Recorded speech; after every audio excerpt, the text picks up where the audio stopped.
You have a secret military agreement which was signed between Israel and Britain. The attempt to persuade the British state that we are loyal enough has led to, frankly, nothing. We need to not be so invested in winning and more invested in being effective in fighting. We have a institutionalized cowardice from above. Palestine Action has achieved victories that have never been achieved. Peace and welcome back to the Bonk Podcast, featuring none other than rapper, activist, journalist, and a man who many would call at the forefront of the movement for a free Palestine in the UK and internationally, Lowkey. Since the time of recording, vital research has been released by the Palestine Youth Movement, which exposes and uncovers the fact that the British government may have potentially lied about exporting arms to Israel. And we're not talking helmets and goggles, we're talking flamethrowers, rocket launchers, rifles and ammunition, which have been used in the violence and genocide in the region, which we may as well now call a British-Israeli genocide. In addition to listening to this podcast, check out some of that research, like it and subscribe to make sure that you don't miss out on future episodes. And without further ado, I'll stop rambling and I'll see you guys on the other side. Peace. And over the past year, we've seen a massive protest movement in the UK. As far as the news is concerned, it seems like one of the most successful in Europe, possibly in the Western world as a whole, in the sense that it has successfully mobilized people, in a cycle of 1 week or 3 weeks. And we've seen calls for mobilization in general happening across the spectrum. You've got religious leadership mobilizing, attempting to galvanize the masses. You've got the left once again doing the same. And then you've got those who are close to the corridors of power, allegedly also lobbying on behalf of Gaza in an attempt to bring about some sort of political solution. And yet overall, if we consider the goal to be putting an end to the genocide, stopping the killing, we've been unsuccessful. We've not really seen any tangible political success yet. I want to ask you a little bit, do you think this is an accurate assessment of the situation that we're in? And why do you think that is? Are we missing tactics? Are we missing strategy, direction? Or is it failing to successfully get people to move and speak up? That's the issue. Well, firstly, thank you very much for the very, very kind introduction, which I would say is something I would not consider myself to be worthy of. I would see myself as part of a development of consciousness within this society in and around the war on terror, and a attempt to grapple with these parameters of political possibility within the society. So you get the music that I've made and the investigations that I've engaged in and the work that I've done and the organizations that I've worked in and with, coming out of that intransigence of the political system, whereby certain things cannot be achieved within it. So like Sheldon Wallen called it inverted totalitarianism. So you have the aesthetics of the democratic process within this country, which, let's not forget, people had to fight and were massacred and jailed for 300 years if they did not own property in order to get the right to vote. Women had to throw bricks through Downing Street, attempt to push Winston Churchill under a train in the suffragettes in order to get that very flawed form of political representation within the Houses of Parliament that we do have. And we also cannot forget that you have far more people in the Houses of Lords, unelected clergy and monarchy than you have political representatives within the country. You have over 1,000 laws being overseen by the monarchy. So there's so many ways in which we do not live in the kind of society which we are told we live in.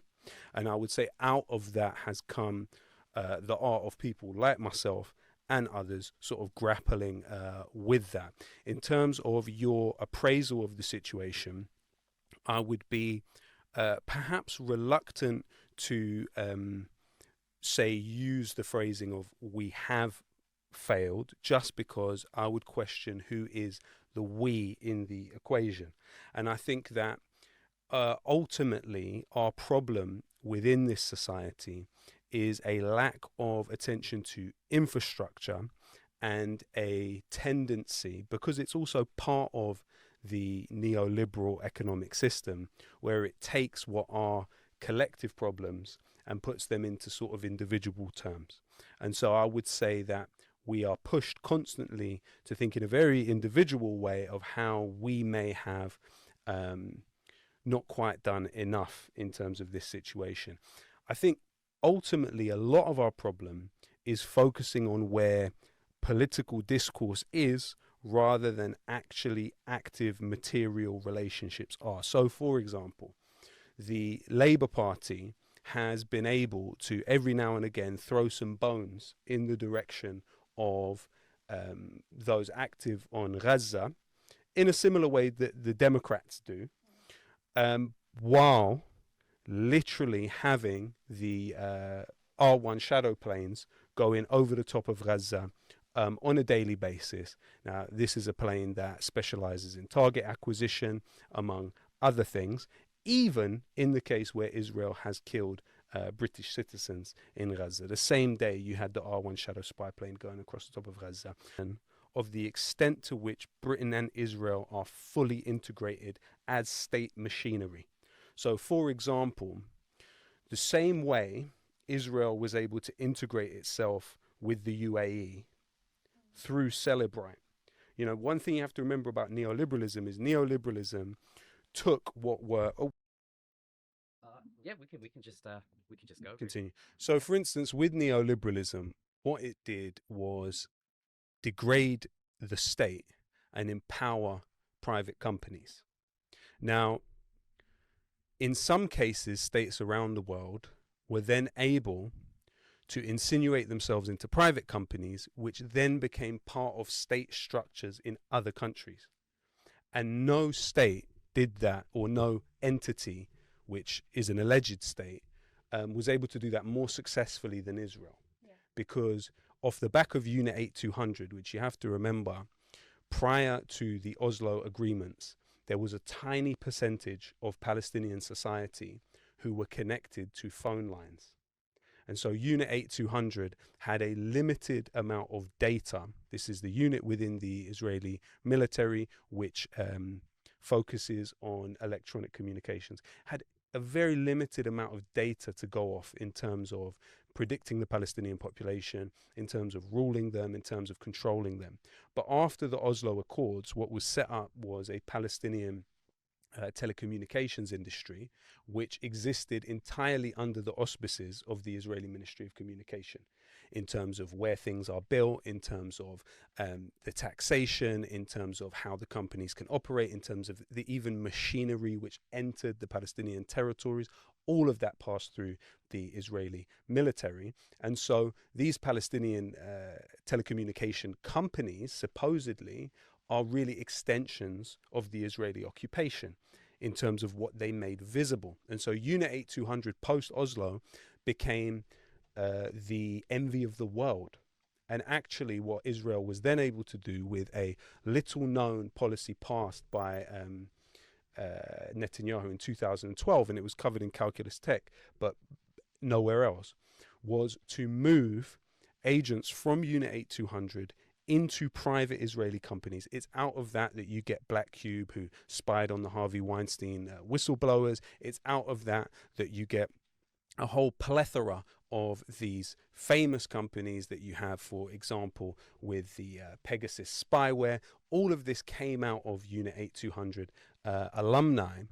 And so these alumni then set up a company like Celebrite, which performs the service of hacking phones for the British state. It performs the service of hacking phones for the UAE. It has performed the service of hacking phones for the Saudi government. So Israel has been able to literally insinuate itself into the key state functions of other states, including Britain, meaning that Britain and the Israeli security services, there is almost an invisible line between the two. We do not know where one begins and one ends. The level of integration and coordination is massive and increased during the Corbyn years, without a doubt. You have essentially a trilateral security state. Now, our problem is we have constantly focused on what is the professed policy of the British government. So the British government will say, we believe in a two-state solution, the settlements violate international law, but actually in a nuts and bolts daily way, Britain operates as one entity with Israel. There's another example which is truly mind-blowing. So you have something called the UK-Israel Tech Hub.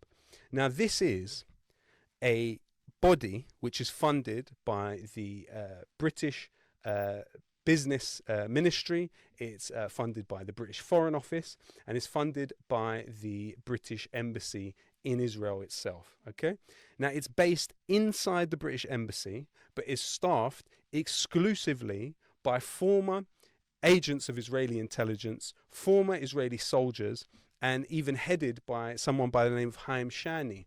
Now, Haim Shani was the former Director General of the Israeli Ministry of Finance.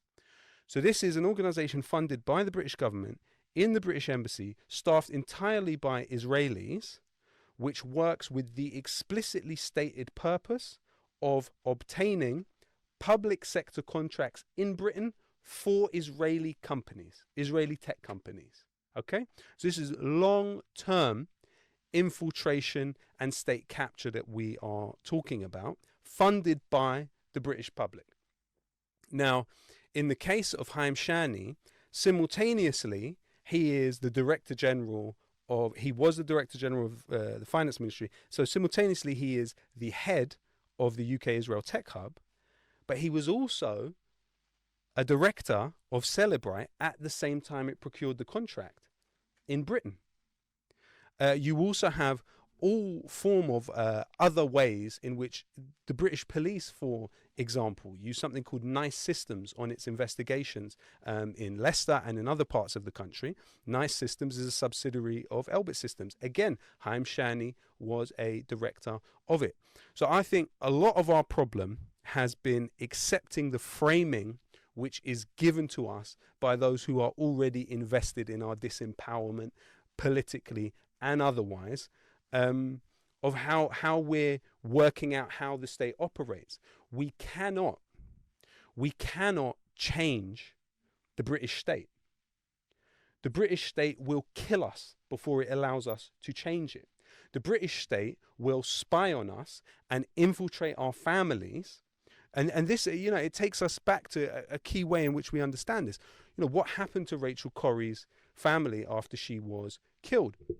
You had not only Caterpillar hiring a British company headed by a former British paratrooper by the name of Justin King to infiltrate her family's campaign, but on top of that, you had a spy sent into the International Solidarity Movement, which Rachel Corrie was a part of, by the Special Demonstration Squad. And actually, studying the Special Demonstration Squad is essential to understanding the subjugation of the Muslim community in this country. Because how has it been structured post-war on terror? How have we been controlled? We've been controlled largely by foreign state funding, which is wrapped up in certain conditions. So, for example, if the Saudi government is funding a large proportion of the religious institutions, you are not going to get support for the muqawma from these institutions. It does not matter what you do. Yeah. The best you will get is dua for mustadafin b'kul makan. That's what you'll get in your khutbah. What you will not get is the importance of fighting alongside the Palestinians. You see that in like recent statements, Saudi state officials, the UAE state officials, exactly, attacking Muslim political infrastructure, whatever exists. You've got these constant attacks on it. I mean, the UAE has done a lot more than just verbally attack. They've also invested in, you know, smear campaigns that paint all of these organizations as extremist, terrorist, and so on. And it's that breaking down of it by foreign states, intervention in British politics in that way by foreign actors who have their own interests, which is insane. Absolutely. And so, in my opinion, I would say the two largest impediments to having effective political action in the country and clarity about what needs to be done and what can be done is, number one, the funding from foreign states who are part of the axis of assistance within the region. They assist Israel in a myriad of ways. And then the other point is state vetting. So these are two almost inescapable factors. Now, if one were to read Countering Al-Qaeda in London by Bob Lambert, you receive quite an insight into how the Muslim political activism has been structured by the state. So I'll give you a few examples, but first we should understand who is Bob Lambert. Bob Lambert was part of the Special Demonstration Squad, which infiltrated over 1,000 political groups in this country, from the National Union of Students to National Union of Teachers to Houseman's Bookshop to Vegan Eat Out Wales to a hedgehog rescuing committee in Scotland, to all forms of what could be considered in any way political organizations had police infiltration in this country since the 60s, off the back of the Vietnam Solidarity Campaign getting so close to the US Embassy that they broke windows. So they went away and they founded something called the Special Demonstration Squad, which was answerable directly to MI5. Now, what they did was dispatch these spies into these organizations. For instance, you would look at the Socialist Workers' Party. At one point, it had 24 spies within it at the same time. You look at, for instance, the killing of Blair Peach by British police in Southall. There were 18 undercover police officers at the funeral of Blair Peach. His partner, Celia Stubbs, has been under surveillance by the British police for 45 years. All right? Incredible. Absolutely incredible. But Bob Lambert at that time is part of the Special Demonstration Squad, breaks his teeth infiltrating Greenpeace. And at one point, he was believed to have placed explosives outside of the Debenhams store as part of an anti-fur campaign by Greenpeace. Where does he go after the war on terror begins? He sets up something called the Muslim Contact Unit. And what it does is it sets parameters on political activism for Muslims in this country. And he partakes in the vetting of the political movements. Now, as he states in his book, Countering Al-Qaeda in London, the appraisal of the protest movements at that stage was that they should be allowed to exist within the society because they would move people away from political violence. Now, bear in mind, according to Chris Hunter, an expert in terrorism for the British military, you have 1 in 16 million chance of being near an act of political violence in this country, right? So literally across the austerity years prior to COVID, you had, according to Danny Dorling and Oxford University, 100,000 people killed by austerity. You had statistically a larger chance of being killed by austerity than you did by terrorism in this country. But what had to happen was a threat inflation, and rather than acts of political violence being exceptionalized, they were generalized across the Muslim community. You had to find a kind of what they would call ideological determinism, whereby you would say, and often, to be completely honest with you, a lot of the experts that have informed the key Islamophobic movements of this country have come from Israel. If you look at the English Defence League and Tommy Robinson, they were getting trained on the Quran or Hadith and understanding it in the relation to terrorism by the Israelis. That was covered on Channel 4 documentary, and also, you know, the extent of Tommy Robinson's services to Israel. We can get into that more and elaborate on that more. But, you know, from whether it's Tommy Robinson or Katie Hopkins or Douglas Murray or direct Israeli involvement in Britain's Islamophobic wars across these few decades, Israel has been there. It's been there and it's been involved, and it's helped to sharpen all of that. So what Bob Lambert then did with the Muslim Contact Unit was essentially vet who were acceptable and non-acceptable participants and non-acceptable individuals when it came to the sort of hierarchy of political subjectivity in the country, where you fell along that hierarchy. And unfortunately, we've seen it play out in the way that certain orthodoxies were established of this is what we do and we don't do, this is what we can and we can't do, and this is what does and doesn't get results. But actually, the very things that we've been told do get results are the opposite. They are the things that do not get results. The things that we've been told do not get results are the things that do get results.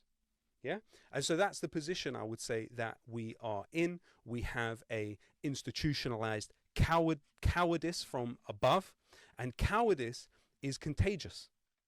It's contagious the same way as bravery and courage are contagious. And unfortunately, we have now generations that have been trained in this form of cowardice.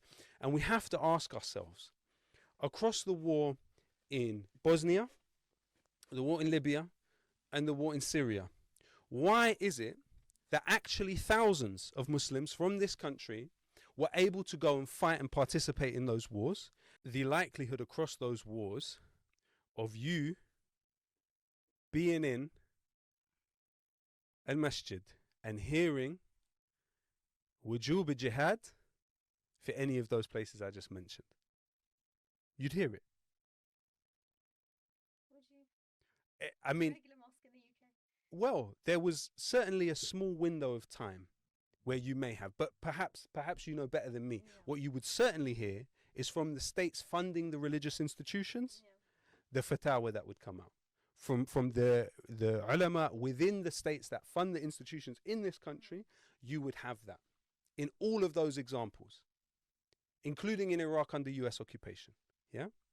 What you have never had, and we've only had trickles of it recently, is the same kind of talk when it comes to Palestine.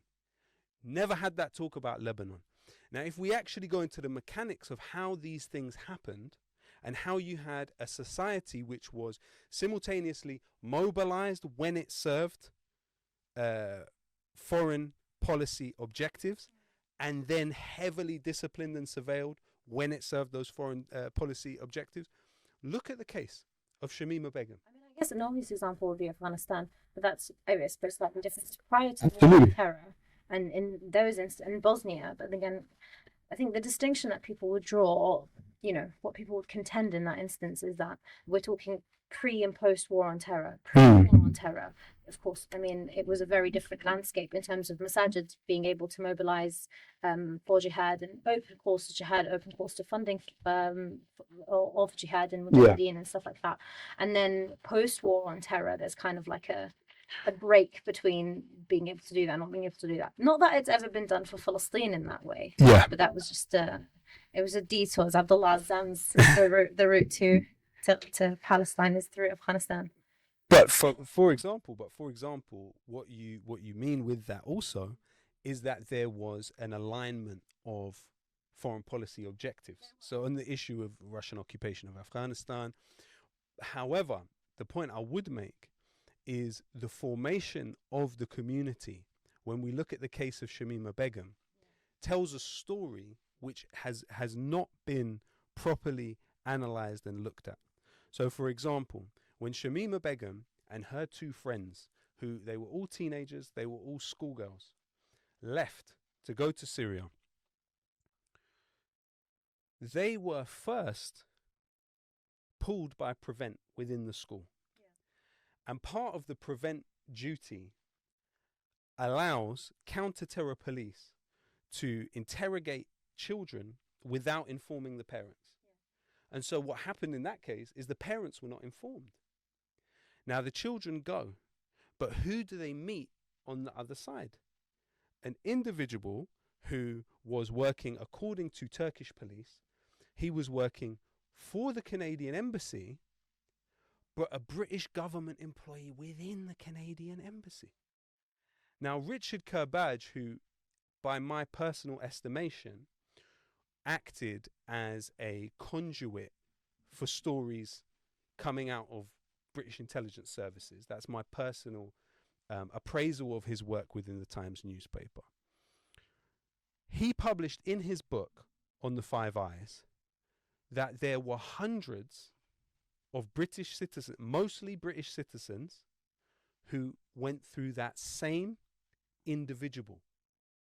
So this is a significant percentage of individuals that left this country to enter into that theatre of war, and in the case of Shamima Begum and her friends, end up being killed by a US airstrike, Shamima Begum surviving, 3 of her children dying in the camp, left to rot and stripped of their citizenship, with a journey that was facilitated by, at very least, individuals working for Western intelligence agencies, if not directly by Western intelligence agencies. So let's think about the way that the community is having particular parameters placed around what it can and can't do, where it can and can't go, when it can and can't do that. That is the function of Islamophobia, at least in my opinion. The end goal of Islamophobia is to dictate what the parameters of being a good Muslim, and that's kind of the dynamic that exists, the good Muslim and the bad Muslim. And the good Muslim, it's not just the religious beliefs that dictate what makes a good Muslim, it's your political beliefs, it's your political action, it's the full spectrum of who you are, but it's functioning within what is acceptable to the state. And that's the function of the entire Islamophobia industry. And obviously Israel's a huge funder of that. Yeah, and I think that the blunt instrument that is used is the term Islamist now, because it means something different to all kinds of different people, but it's seen to be universally accepted as something which is wrong and slowly something which should be criminalized. And then there are now talks of associating certain groups like the Muslim Brotherhood, prescribing them completely. And it seems to actually be the vagueness around what is a good Muslim and what is a bad Muslim, which allows it to be so criminalized and I guess, yeah, and such an effective tool at suppression. My question would be, is it the case that the average Muslim maybe needs more courage in their activism now, or is it the case that that courage is not going to yield results because the Islamophobia is such a restrictive cage for people? So, in my personal estimation, I think that there are, I would call it a kind of form of Sadiq Khanism, okay, which basically says these are the requirements in order for you to be respectable within this society. And if you go outside of them, and that's sort of institutionalized, and it's been decades in the making. And so to break free from that is quite difficult. However, you do have examples of where people are breaking free from that, and they will be able to find ways for them to move within the society. But it's a tough situation. It's a tough situation. Because here's what contending political argument would be. You mentioned the suffragettes, right, and suffrage in general, so democracy in this country and the progression of it. Now, what you spoke about, actions that were a form of political violence at the time, being the driving factors in universal suffrage, eventually arriving at universal suffrage in this country. Sort of being the driving force behind it. It's one theory, and it's mostly sort of a Marxist reading of history that would allow us to arrive at those conclusions. The alternative reading would be actually, it was the opposite. It was what you're calling Sadiq Khanism, which is at various stages of time, various groups that received suffrage received it because they were successfully able to demonstrate sufficient investment and loyalty to the state. So you had it go from being exclusive to aristocrats, who obviously have a demonstrated invested interest in the state because they literally own the land. And then you have the middle class, who became business owners and then became invested in the state because they're paying a great amount of taxes to them. And then you had the upper working class, who again had started buying property in so they could demonstrate loyalty to the state. And it kept going. And then the universal, women receiving the vote also came through a demonstration of loyalty to the state, which is replacing men during the war effort and working for the state and keeping the state running and so on.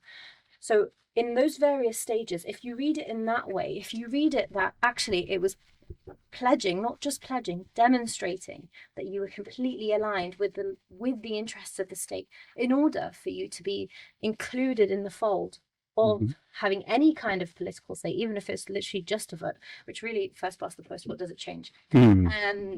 So if you think of it that way, the people who embrace Sadiq Khanism, this respectability thing, this argument, are saying we're not doing it because of our image or because of who we want to be, but rather we're doing it because that is the way to get tangible political results, to actually get something to change, to achieve something in this. Obviously you're not going to achieve liberty for Palestine, you're not going to achieve anything grand or great, but they're saying if we lower our expectations to what is realistic, what realistically can be achieved, we can make progress, some kind of progress. We can hand something over and say we achieved this because we showed loyalty to the state. What do you think, Dan? Ultimately, it's an argument that I think can be quite clearly shown to be incorrect in terms of the results, because the results of that, and especially in the neoliberal era where actually state power is actually kind of decentralized, is with the end of World War One.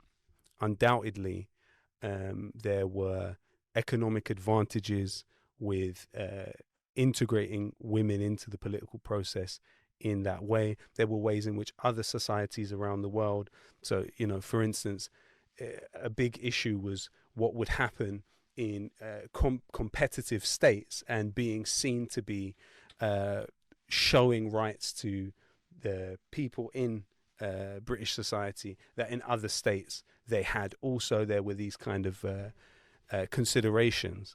But in terms of the actual results, especially when it comes to the Muslim community, it's a material fact that throughout the war on Gaza, Palestine Action has achieved victories that have never been achieved by those that have chosen involvement within the political system. And we've had very articulate advocates of the Palestinian cause in British Parliament for many decades. What they haven't been able to do is shut one Israeli arms factory. And so what you've had is the other perspective, which is the Palestine Action movement, which has its long, grueling, alienating, marginalizing, dehumanizing work. You're talking about over 500 operations since the founding of the organization. But what you're also talking about is billions cost to Israel's largest arms company in terms of sales, in terms of contracts. But what you're also talking about is the shutting down permanently of 3 locations owned by Elbit Systems, the selling of 2 subsidiaries in this country at a loss, and a myriad of other wins which took place in the private sphere away from the state. Now, I would love if there was to be another method through which the British state could be persuaded to then take policies that would lead to the cancelling of tens of contracts for Elbit Systems, from the website designer to the logistics manager to the landlord to the recruitment officer. That's what has been achieved. So I would say, especially in the contemporary, which I have far more of a valid perspective on, we see that dichotomy very clearly, that the attempt to persuade the British state that we are loyal enough has led to, frankly, nothing. And that's putting it generously, and that's in the context of Gaza. Not nothing, but nothing new. Nothing new. Whereas the other way has led to more victories than could be recounted on this episode. So for that reason, I would say that it speaks for itself, in my opinion. What would you say? And what I would ask you another question, which is, do you think that's sufficient for, because what you described, actually, what you were speaking about earlier was like an eye-opener for me, because I understood the relationship between the US and Israel to be that essential cord that you can't cut. Because understanding Israel itself as a US military base, and serving US interests, economic, political, military in the region. The UK, at least for me, wasn't understood in that way. The relationship was more the UK's relationship with the US that dictated how it dealt with Israel, as opposed to its own sort of intrinsic interests. Now, what you're saying is the relationship is far deeper than we imagined. So you're saying Palestine Action has had these successes whereby you have tangible results, which we don't see anywhere else. Results where there is an actual economic loss to companies that support Israel, that fund, send arms and stuff like that. Do you think that's sufficient? And, going along this path, continuing this path will be sufficient to create a divorce between the British state and Israel? Well, can I jump in as well? The following question would be, is it necessarily an either or is it the case that multiple currents have to move in sync? In the sense that it's true that direct action may lead to certain predictable outcomes, in the sense of making it untenable for investment to remain in private arms companies. But it could also be the case that Westminster is this bubble of a few hundred or few thousand people with disproportionate influence over the country. And potentially, if we lose the voices in Parliament that are defending direct action, although few and far between, your John McDonnells and so forth, it may be more difficult for grassroots activists to do what they need to do. So is it the case that we're misplacing resources in the wrong direction, or is it the case that there's just a shortfall across all domains of action? They've had their use. I've met with them. They've been able to put forth arguments that are beneficial for us. They've visited some of our people in jail. This is useful, but it's useful in terms of aiding that. What we do does not aid that, in my personal opinion. One thing that I also thought was interesting and worth adding to some extent was when you look at the development of the relationship even between the United States and Israel, you have the example like Pollard, who was imprisoned in the United States as a spy for Israel, spying on US nuclear secrets. And then that information, which he was able to then feed back to the Israelis, was then used to build Israel's nuclear plan. So I think that, and particularly this war, it needs to lead to a revision in that common perception and perhaps historically accurate perception of Israel as the sort of the watchdog of US imperialism in the region, because it's quite clear that there are many different elements of state capture within the US. So, for example, Robert Maxwell, who the father of Ghislaine Maxwell, of course, assistant to Jeffrey Epstein, one of the allegations against him was that he was involved in selling the Promise software to the US government. And the Promise software was known to be a backdoor through which Israel was able to spy on the United States around the same time as Pollard. Now, Maxwell was not only an Israeli spy, he owned the Daily Mirror, and he was a British member of Parliament. What Israel now has access to, and remember, the Promise software was scandalized, and Pollard was imprisoned. The relationship Israel now has with the United States, Trump is as bad as Pollard. Yeah.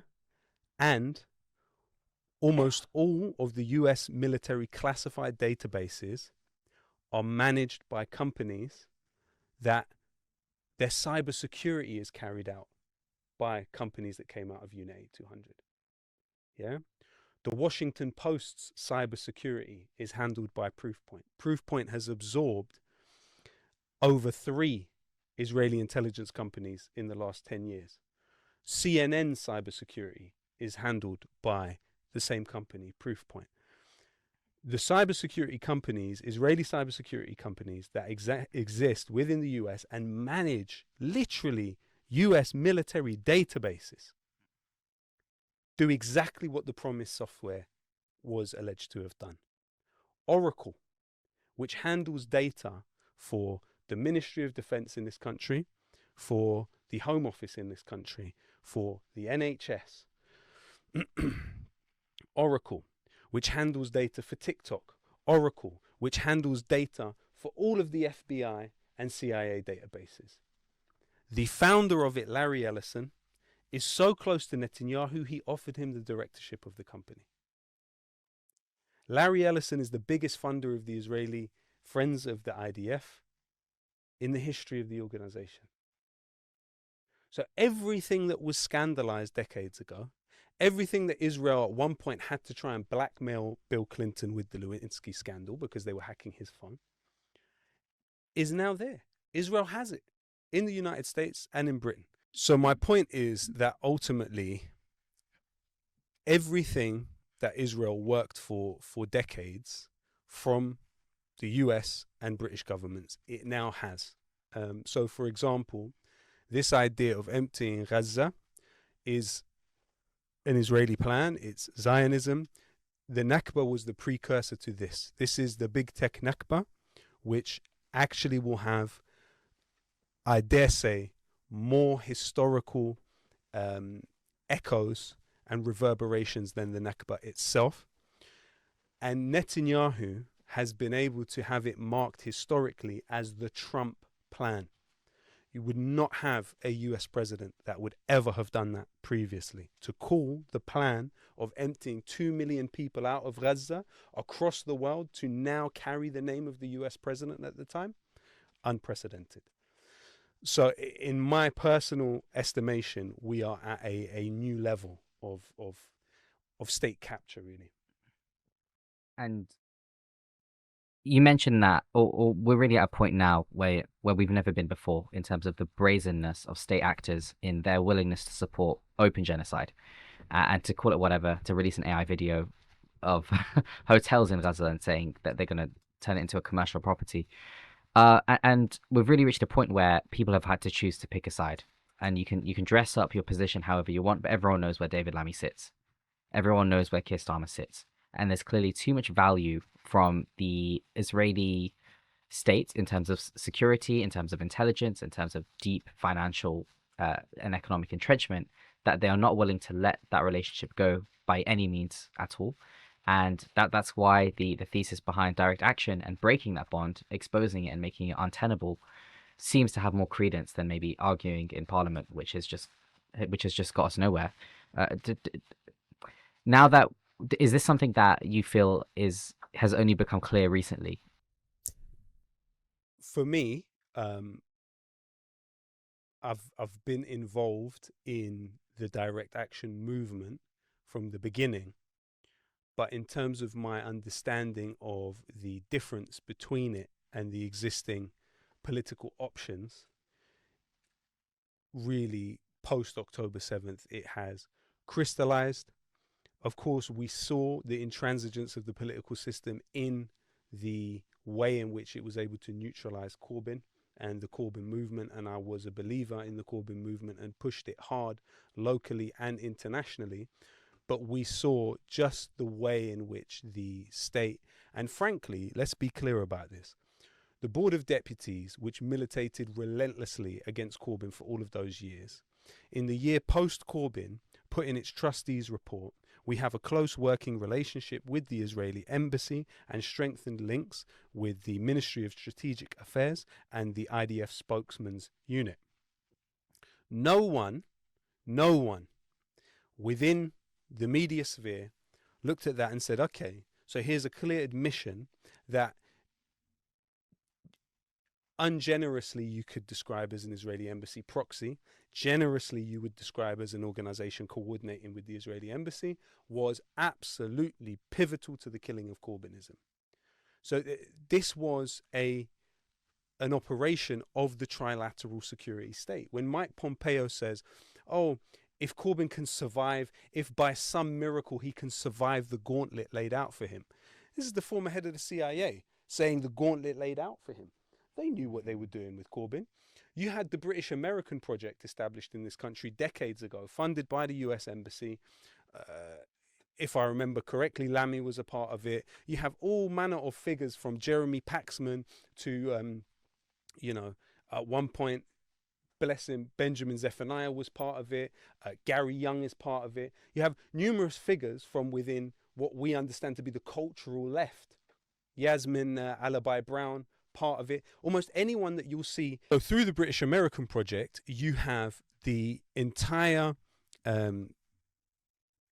scope of what was acceptable political discourse, culturally speaking. You could have the whole panel of Question Time all being part of this British-American project. And so the trilateral security state is built for moments like this. Someone like David Lammy, if you go back and examine who funded his education at Harvard, understand that there's been cultivation projects that have been run for decades in order to, once these situations come up, Israel has everything it needs in place to achieve what it wants. So yes, I would say absolutely this situation has shown us the limitations of what we thought our political system was. That's crazy. You mentioned Trump, so let me jump on that. Let me jump on it first. I'll jump on the Trump question. Yeah. We can't address the moment without speaking about him. Yeah. Unfortunately. But let me speak about him on a Europe level before moving on to the global stage. Yeah. They're divorcing, or at least it seems they are. Yeah. Europe in general. And we look at Macron's recent statements about accepting the Palestinian state, even though, what does that even mean? I think by the time he's ready to recognize the state, I'm not sure geographically he'll be able to point at a spot. And if we keep going in this direction, is there a spot on the map he'll be able to point out and say, that's the Palestinian state we recognize, given the scale of the genocide that we're looking at? But besides the point, symbolically speaking, it seems to be something, and it might be an indicator as part of this divorce.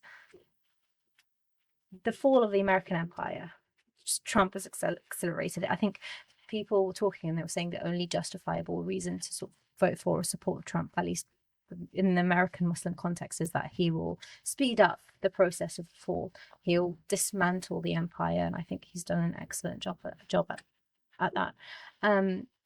Is there hope in the European context for a better way of dealing with Gaza or a better way of dealing with Palestine? Do you see that there's scope for negotiating this new relationship if there is, one, a divorce, two, a decline in American power globally? So my reading of what Macron is doing is the following.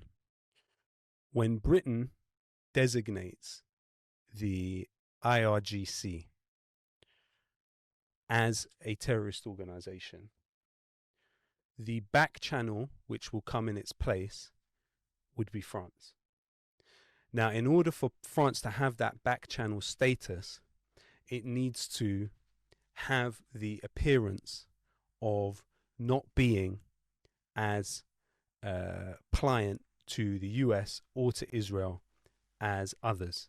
It served as a reliable back channel in Lebanon for some years, and in the case of Britain, Britain is the back channel through which the United States has been able to have some form of back and forth negotiation with Iran, and it's through Britain having some type of role there that it's able to feed information back to the Israelis.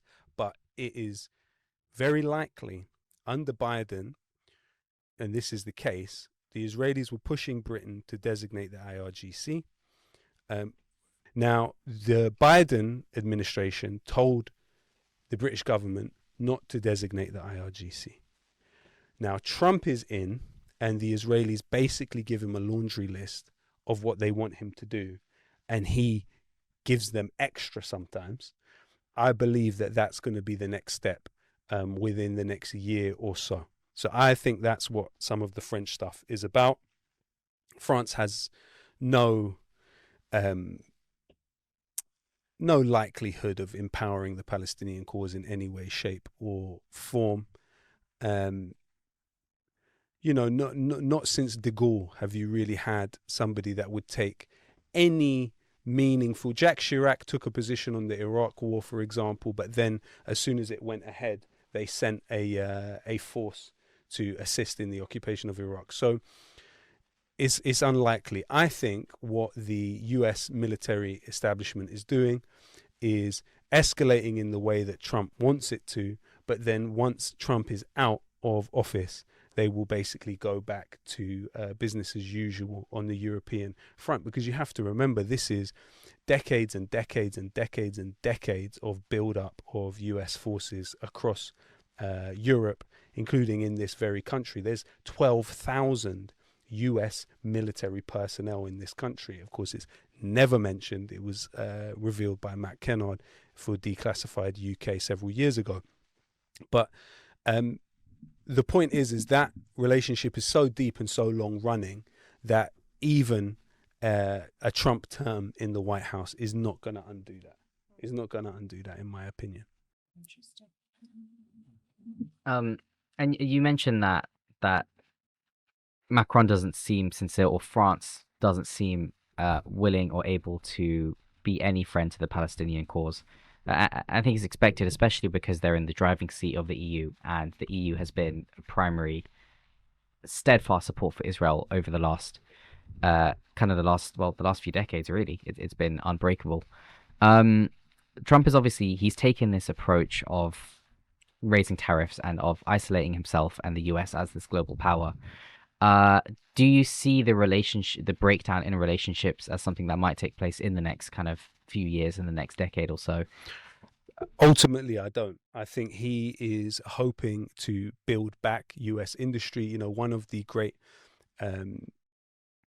ironies of the neoliberal era is that it led to the disempowerment of US industry and the population there. You know, you had millions of jobs through NAFTA siphoned out of the United States. Of course, the reason for the effects of neoliberalism is blamed on, and that's one of the key things that Douglas Murray has done, is to take the manifestations of neoliberalism in the society and put them on the most vulnerable, put them on the victims of US imperialism and refugees fleeing.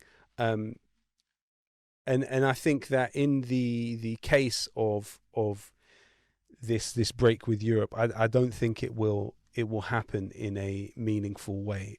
Trump is attempting to build back US industry that was lost long ago, and I don't think he's going to be able to in the meantime.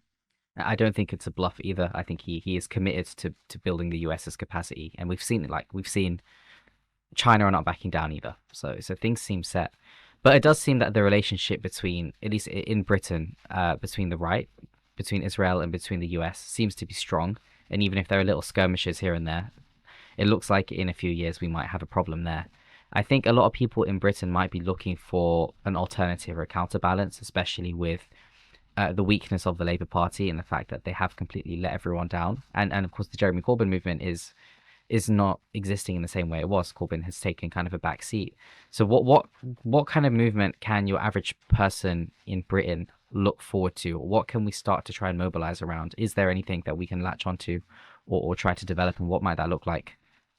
We need to look at the forces we need to not be so invested in winning and more invested in being effective in fighting. And if you look at, for example, the forces, they've just downed the 19th Reaper drone over Yemen since October 7th. We need to listen to what those people involved say about how they came to even be in a position to do this. Because if we're not careful and we don't study what they say and we don't study how they came to do what they do, we could end up getting our information on what's happening in the quote unquote region from someone in a US think tank based in Qatar, who basically is giving us a sort of, and we can talk about that too. And we can talk about that too, because actually this war has seen weapons delivered directly to Israeli military bases from Al-Udaid base in Qatar by the US military. It's seen Qatar participate in military exercises with the Israelis. What I think the very, very interesting mix of, on one hand, some great journalism, but also journalism which was aimed at increasing the fitna in the region,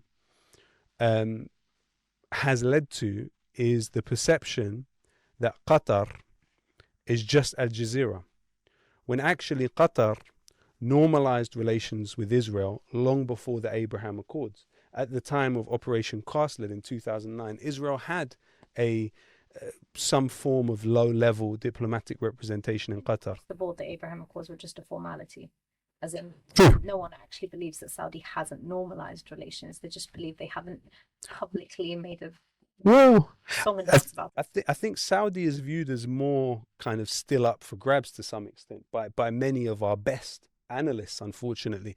The UAE, obviously, for many decades had dealings with the Israelis, but actually at that point in 2009, it was far more controversial for any Arab or Gulf state to have open relations with Israel, and Qatar had them.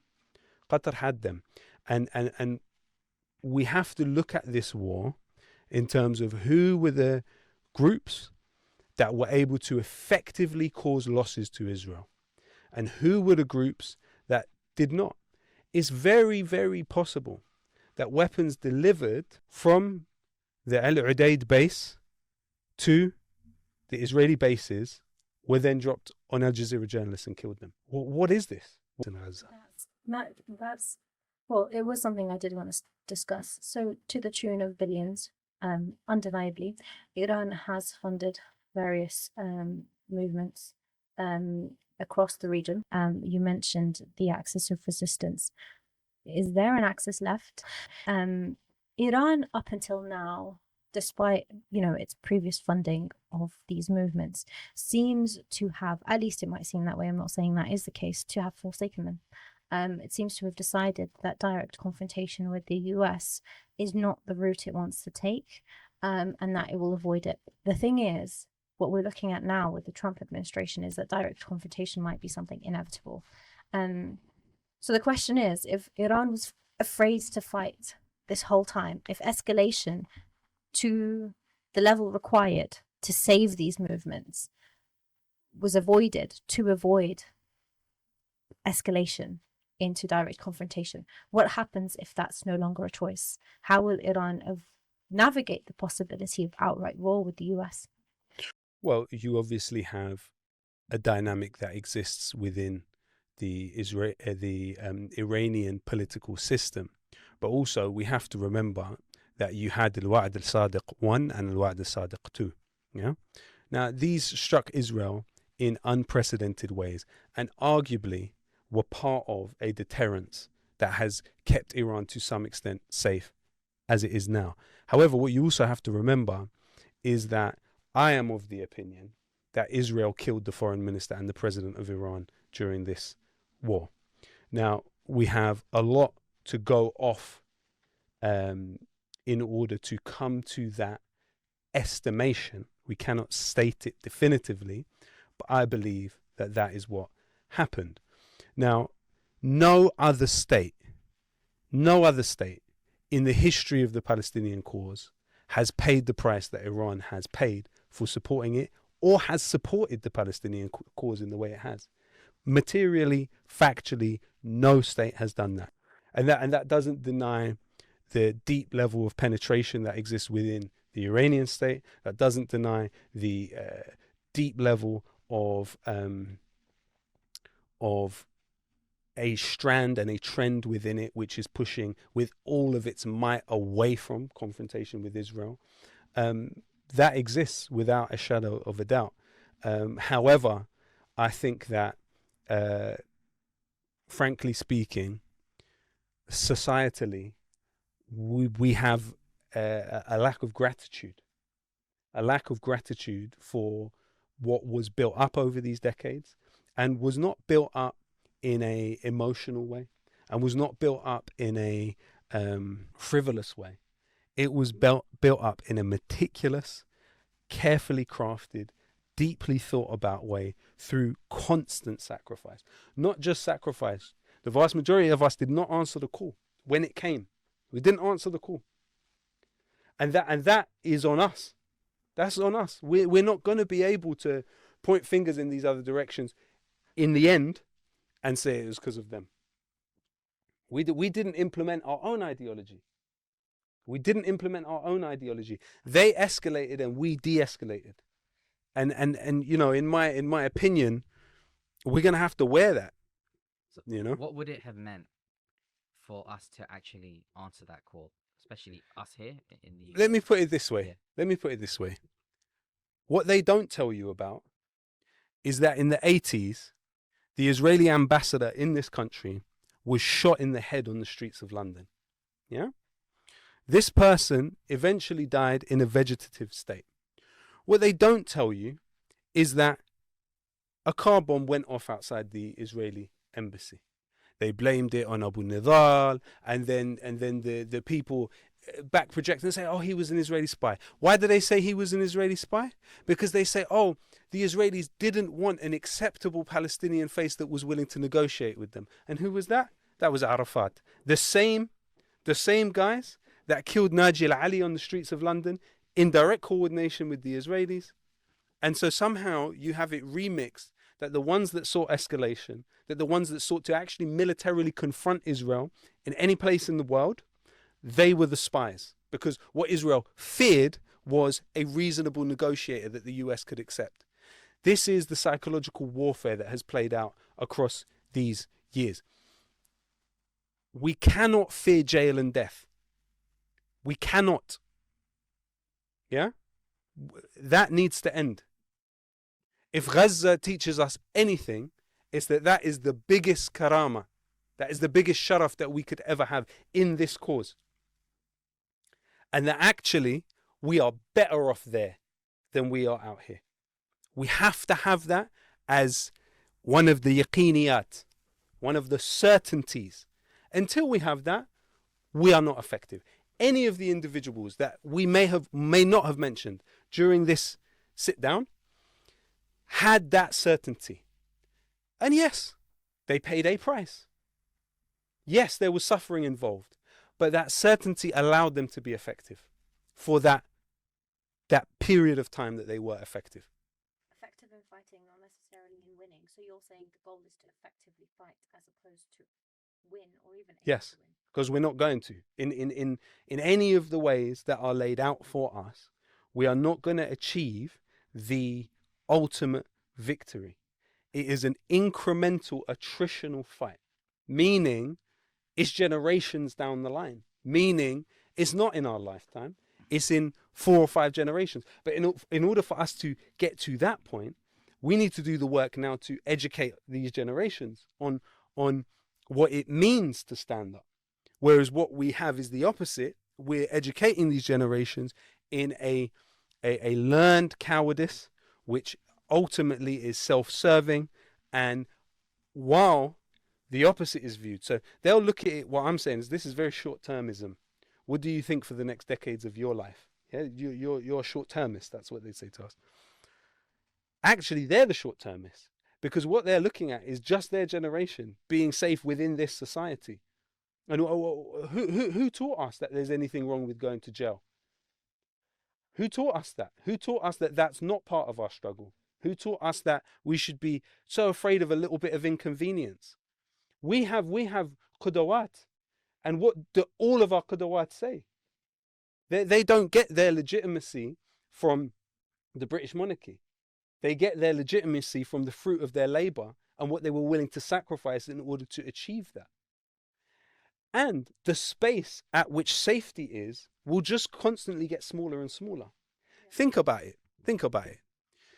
In 2010, Jeremy Corbyn could say something at a Stop the War meeting like, we had tea with our friends from Hezbollah and Hamas. Okay?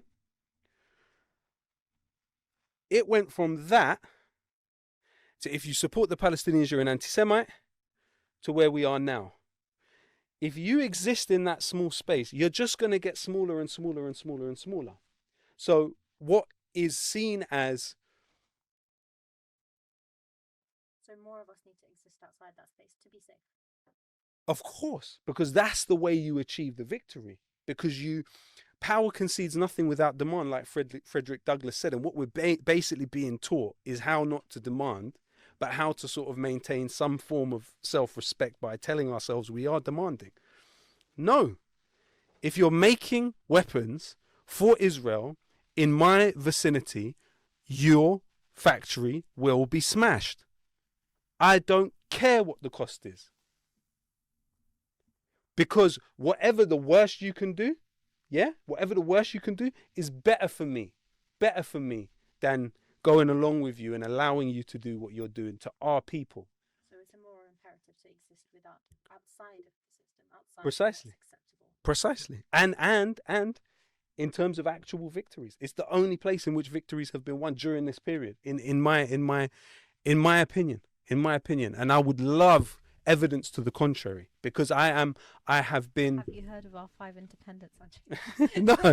no, but what I'm saying is I've grown up in that movement, and it's only when we became effective that I was ousted from those movements. There's a reason why I'm not a patron of an organization I was a patron since 2009. Say it. The Palestine Solidarity Campaign. Why am I not a patron there?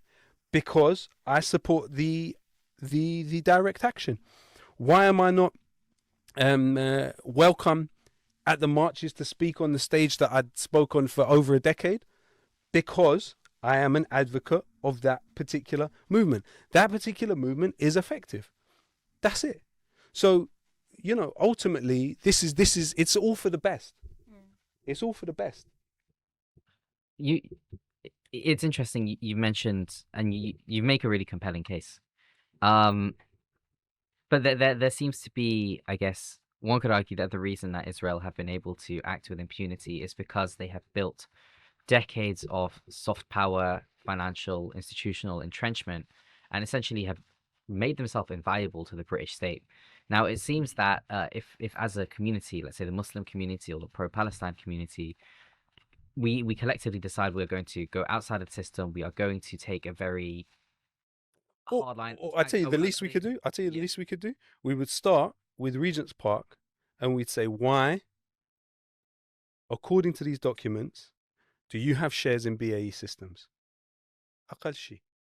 We would go to Unite, to GMB, to the Trade Union Congress, and we'd say, why do you have shares in BAE Systems?